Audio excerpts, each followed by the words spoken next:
que son como focos rojos a los cuales hay que orientarnos, ¿no? Ya la doctora habló sobre los procesos infecciosos en general y sobre los procesos alérgicos. Cuando hay alguna alteración o algún cuadro clínico compatible con neumonía, con bronconeumonía o con crisis asmática, son situaciones que generalmente son de atención intrahospitalaria y generalmente estos diagnósticos son los que revelan estos síntomas que acabamos de mencionar, ¿no? Ahora, ¿cuáles son? Ya hablamos en general de los síntomas de alarma, pero ¿cuáles son otras situaciones que en un momento dado podemos considerar no necesariamente urgentes, aunque ya mencionamos ahorita que la fiebre es uno de ellos, pero requieren valoración médica? Vamos a hablar un poquito más sobre la fiebre. La fiebre es aquella temperatura corporal que tiene arriba de 38 grados. En algunas bibliografías o en algunas publicaciones mencionan que a lo mejor probablemente temperatura de 37.7 o 37.8 ya se puede considerar fiebre y hay que tomar cartas en el asunto. Cuando esta fiebre se acompaña de alteraciones en la función mental como confusión, dolor de cabeza o rigidez de cuello, que generalmente hablan de algún proceso irritativo del sistema nervioso central, cuando hay manchas en la piel o empiezan a salir como pequeños puntitos rojos, que generalmente lo que hablan es que la fiebre está dilatando tanto los vasos que se empiezan a reventar y entonces a eso se forman esos puntitos rojos que se llaman petequias. Y eso habla también de que la fiebre se está empezando a extender o a tener complicaciones en otros niveles. Cuando la presión arterial baja, sobre todo en los adultos mayores a consecuencia de la fiebre, es otro dato importante que hay que llevar al paciente al médico cuando tiene una frecuencia cardíaca rápida, que ya habíamos mencionado, o una dificultad respiratoria que tenga el paciente, a eso le conocemos como disnea. Son situaciones que cuando acompañan a la fiebre hay que llevar rápido a nuestro paciente al médico o orientar a la población a que en estas situaciones pues deben de acudir a algún centro hospitalario, ¿no? Y aquí pues tenemos un ejemplo del niño con fiebre, ¿no? Sobre todo en el niño es donde hay que tener un poquito más de cuidado porque el paciente puede llegar a presentar convulsiones, de repente no come o bien puede llegar a tener alteraciones en cuanto a su estado de conciencia. Son detalles que hay que tomar en consideración y llevarlos pronto al médico. Como decía yo hace unos minutos, pues ya se ha popularizado el uso de paracetamol, incluso también de ibuprofeno, para el manejo de la fiebre. Pero cuando no hay respuesta, también se sugiere que al paciente lo podamos meter a una ducha con agua tibia. Aquí un dato anecdótico, es muy frecuente oír, o yo recuerdo haber visto aquí en la consulta pacientes que dicen, es que les di una friega de alcohol. Eso no se debe de hacer. ¿Por qué? Porque el alcohol lo que hace es que produce una vasodilatación muy rápida de los vasos, una evaporación de agua a través de la piel, y eso puede hacer que combinado con la fiebre el paciente pueda caer en choque o en shock. Ajá, ¿por qué? Porque baja mucho la presión sanguínea, entonces hay que tener mucho cuidado. Las friegas de alcohol no se recomiendan en pacientes que tienen fiebre. Luego, otra situación que no es urgente, pero que nos hace llevar al paciente también con el médico y que es un foco rojo, es la tos que no cede al mejorar el cuadro inicial. Es decir, ejemplo, un paciente que tiene una infección y que tiene tos va con el médico y le da el antibiótico. Un paciente que tiene rinitis alérgica va con el médico y le da su tratamiento antihistamínico, su esteroide intranasal y el paciente sigue con tos. Una situación, por ejemplo, que se ha visto mucho con la infección de SARS-CoV-2, sobre todo con los serotipos de Omicron y sus subvariantes, es que al final de la infección el paciente puede quedar con tos y es una tos muy molesta. ¿Cuándo hay que llevar al paciente por una tos al médico? Bueno, cuando esa tos persiste durante semanas. ¿A cuánto nos referimos durante semanas? Una tos de más de 2 semanas de duración es una indicación para llevarlos al médico. Cuando también durante la tos hay salida de sangre o cuando la secreción o la flema que expulsa el paciente viene con estrías de sangre, son indicaciones para llevar al paciente porque a lo mejor puede ser una neumonía lo que el paciente tenga ahí adentro y no solamente una infección de la vía respiratoria superior.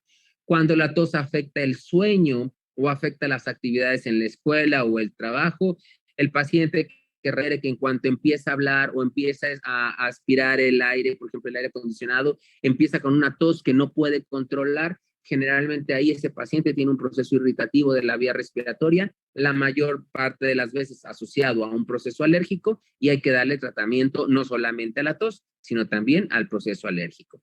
En ocasiones, la tos es tan importante que se puede transmitir a otras zonas del cuerpo. Una de ellas puede ser a los oídos, y el paciente se le inflama el oído por esa tos excesiva y puede llegar a tener mareo.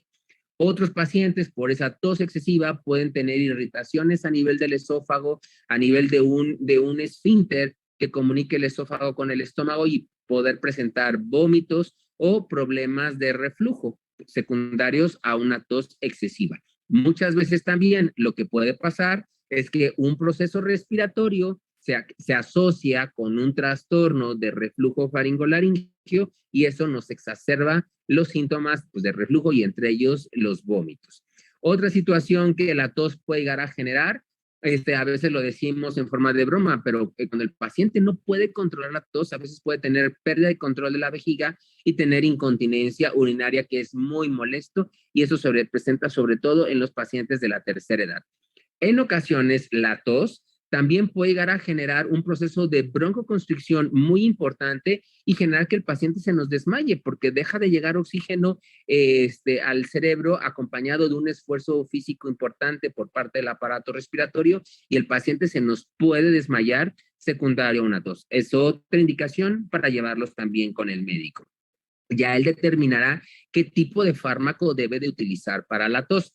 Al rato vamos a hacer alguna mención especial, pero si bien es cierto que para una situación de urgencia como la fiebre podemos administrar paracetamol, en el caso particular de la tos no es un trastorno que pueda responder a la automedicación y muchas veces la automedicación exacerba la tos. Entonces hay que tener mucho cuidado con esto, ¿no?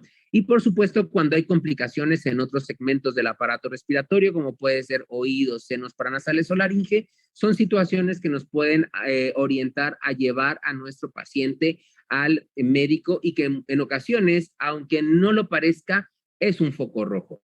En el caso particular del oído, cuando hay escurrimiento de líquido a través del conducto auditivo externo, es una indicación para llevar al paciente. Generalmente este escurrimiento de líquido se asocia a dolor y este escurrimiento de líquido, que puede ser desde moco o incluso sangre, puede generar o representar que al paciente se le perforó el tímpano por una complicación de una infección. Entonces, cuando al paciente le duele el oído o le sale líquido, es una indicación para llevarlo con el médico.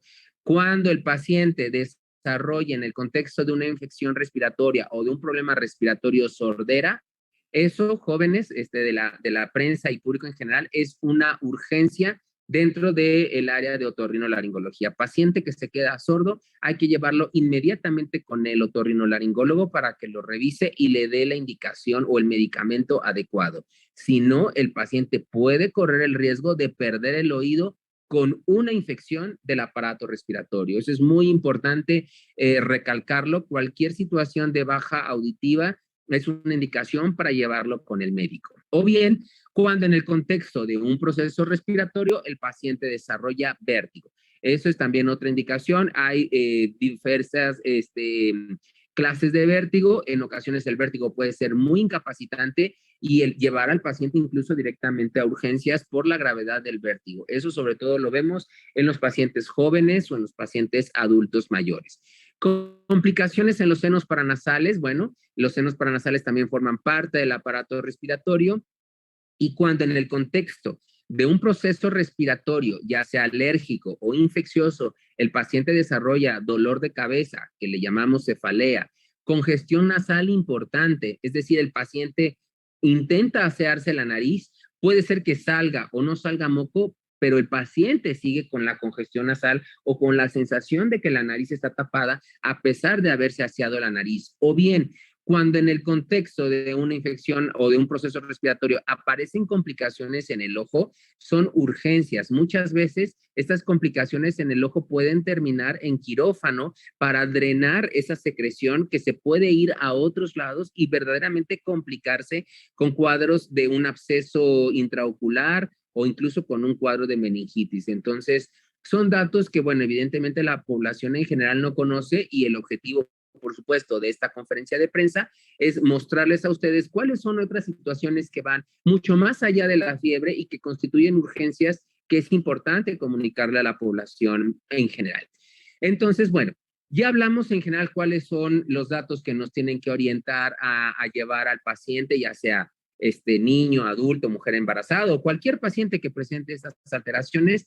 Pues bueno, son situaciones que hay que llevarlos al médico urgentemente. Pero ¿qué podemos hacer nosotros en casa? Sabemos que el hospital no está pegado a la casa de uno, ni el doctor está pegado o vive en el hospital para atendernos inmediatamente. Pero ¿qué es lo que podemos hacer o qué tenemos al alcance de nosotros? Pues bueno, muchas veces podemos utilizar el paracetamol. Generalmente ya hay dosis estandarizadas. En el caso del adulto son 500 miligramos y en el caso de los niños de 10 miligramos o más fácil.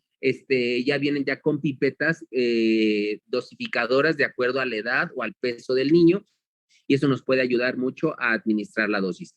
Es importante que comente esta situación. Esto es en el caso de que ustedes no puedan llevar al paciente al médico de una forma rápida, pueden ayudarle a bajar la fiebre dándole una administración de este medicamento y correr con el paciente. Esto no significa que la administración de paracetamol va a quitar todos los datos de alarma que ya acabamos de mencionar. Eso sí lo quiero mucho enfatizar. Si el paciente tiene alguna reacción alérgica, pues bueno, tenemos antihistamínicos que podemos utilizarlo. Generalmente el paciente con alergia tiene en casa algún antihistamínico que le ha quedado de otros eventos, lo cual, pues bueno, no necesariamente es algo bueno, pero pues bueno, le puede ayudar. Ahora, recomendaciones para los pacientes y para los familiares, pues por supuesto es que si hay alguno de los datos de alarma universales que ya mencionamos o alguna de las situaciones que acabamos de exponer, hay que buscar atención médica inmediata. Esto es muy importante. Luego a veces en los procesos respiratorios pensamos que se nos va a quitar o está muy difundido el concepto de que hay que tomar algo, algún medicamento, algún fármaco para cortarnos el proceso respiratorio. Eso no es real y además tenemos en la pandemia de COVID un claro ejemplo de lo que puede pasar cuando el paciente no es llevado de forma rápida al médico. Se nos puede complicar y en eso le puede costar la vida al paciente. Por la situación de la pandemia, pues bueno, ahora cuando sospechamos que el paciente puede tener algún proceso infeccioso, entre que sabemos si es COVID, influenza o solamente una gripa común, el paciente tiene que estar aislado hasta tener las pruebas que confirmen cuál es el diagnóstico que tiene el paciente. Por supuesto, favorecer una sana distancia, no solamente con el COVID, con cualquier proceso infeccioso. Desafortunadamente aquí en México no tenemos mucha educación en cuanto a salud, pero es una situación que debería de prevalecer en relación a cualquier proceso infeccioso o en cualquier proceso que no sabemos cuál es la causa. Entonces, sí es lo más adecuado mantener una sana distancia, usar el cubrebocas, el lavado de manos y todo lo que se ha venido manejando en los últimos 2 años, ¿no? Mantener una buena ventilación del hogar siempre ayuda mucho, la limpieza de las superficies y objetos de uso común y en general llevar una alimentación saludable y una buena ingesta de líquidos, ¿no? Evitar el contacto directo con las personas enfermas hasta no saber cuál es exactamente el cuadro clínico que tiene el paciente. Por supuesto, sin satanizar mucho esta recomendación, o sea, mientras el paciente o los familiares que viven con el paciente usen su cubrebocas y se están lavando las manos de forma constante, pues bueno, por supuesto pueden trasladar y apoyar al paciente que se encuentra enfermo, ¿no? Esto que se conoce ahora de una manera muy rimbombante que se llama etiqueta respiratoria, nos referimos básicamente a qué hacer cuando el paciente estornuda o tose. Ya saben ustedes que cubrirse la boca con la cara interna del codo, usar taparse la nariz y la boca y bueno, tratar de no estar en lugares, si el paciente tiene tos, pues tratar de no acudir a lugares muy conglomerados porque pues eso puede propiciar algún proceso infeccioso masivo. Pues utilizar o mantener a la mano pañuelos, pañuelos por supuesto que hay que tirarlos y bueno, quitarnos esta mala costumbre de andar escupiendo en la vía pública o en los lugares que no son permitidos, utilizar un pañuelo, si es que tienen mucho el deseo de escupir y tirarlo a la basura, ¿no? Evitar tocarse la cara, porque muchas veces nos tapamos la boca con la mano y en la mano ya esparcimos todos los bichos y ahí andamos tocando todo, inclusive la cara, ¿no? Evitar los lugares cerrados, sin ventilación. Ya sé que nos gusta mucho la fiesta, el antro, el ir al concierto, pero hay que considerar que todavía estamos en pandemia y pues bueno, hay que hacerlo con cuidado y con la debida salvedad en el caso de que ustedes sospechen que puede el paciente llegar a contener o uno mismo a contraer algún proceso infeccioso, ¿no? Y bueno, ya hablamos de la limpieza y la desinfección de las superficies. Y quiero terminar mi charla con estas frases que, bueno, ya hablamos sobre cuáles son los focos rojos, ya hablamos sobre qué es lo que se puede hacer en casa, cómo podemos favorecer una higiene dentro de la casa, pero un mensaje muy importante que quiero yo quedarme con esta última diapositiva es no te automediques y erradicar los siguientes mitos que ustedes van a leer y que seguramente más de una vez han escuchado quizá en su propia casa o de alguien muy cercano a ustedes. Número 1, lo que le funciona a mi vecina, a mi comadre, al tío, a la novia, a mi pareja, me va a funcionar a mí. Eso no es cierto.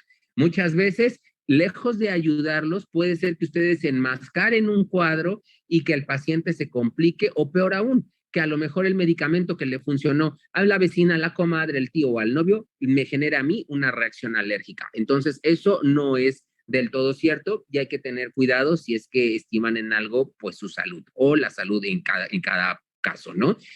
Esta otra frase, voy a ver si esta pastilla que tengo me sirve para algo. Muchas veces tenemos este síndrome de, perdón por la comparación, perdón por las ratas, pero de guardar todo como las ratitas, ¿no? Entonces de repente tenemos ahí una bolsa llena de pastillas y en un momento de desesperación decimos, bueno, me voy a tomar, creo que que suena como para algo, me va a funcionar. Entonces, eso es muy peligroso, entonces no hay que acostumbrar a la automedicación. Si no sé para qué sirve la pastilla, pues la tiro. Además, teóricamente no debería de estarle sobrando medicamentos de otras ocasiones, porque eso significa entonces que el paciente no se tomó el tratamiento de forma adecuada. Punto número 3. Si un medicamento me funcionó una vez, también me va a volver a funcionar para esta otra ocasión. Y eso tampoco es cierto. A lo mejor lo que ustedes tienen, vamos a suponer, es un paracetamol, que es de lo más noble que hay. Pues bueno, a lo mejor el paracetamol les puede bajar la fiebre, pero también puede caer en esto que comentamos en el primer punto, que es enmascarar y cuidarles ahí, tener guardado un proceso infeccioso, un proceso mucho más severo, que no los haga llevarlos al médico. Un proceso de fiebre no significa necesariamente una infección. Una fiebre puede ser también producido por una intoxicación de alimentos, una intoxicación medicamentosa, una reacción alérgica o puede traducir un problema mucho más serio como procesos de cáncer. Entonces, quitar un síntoma no necesariamente es tratar al paciente. Me puede ayudar en lo que voy a ver al médico, pero ustedes no pueden basar que con tomarse un paracetamol ya se corrigió el problema. Punto número 4, que ya lo mencionábamos hace unos minutos. Me sobraron medicamentos de una infección pasada y eso me va a funcionar nuevamente. Tampoco es cierto, porque a lo mejor lo que ustedes traen es un proceso alérgico y cuando se tomen el antibiótico, pues lejos de mejorar, al contrario, les va a empeorar y les puede desarrollar una complicación más severa. Entonces, en general, la recomendación es que no se automediquen y que acudan con su médico cuando ustedes consideren que tienen un problema de este tipo. Y pues bueno, yo les agradezco mucho su presencia esta mañana, que nos hayan escuchado tanto a la doctora Celis como a un servidor con esta información que estoy seguro que es de utilidad para el público en general. Y pues bueno, hasta aquí queda mi participación en este momento. Le cedo los micrófonos al licenciado Larrondo Buno para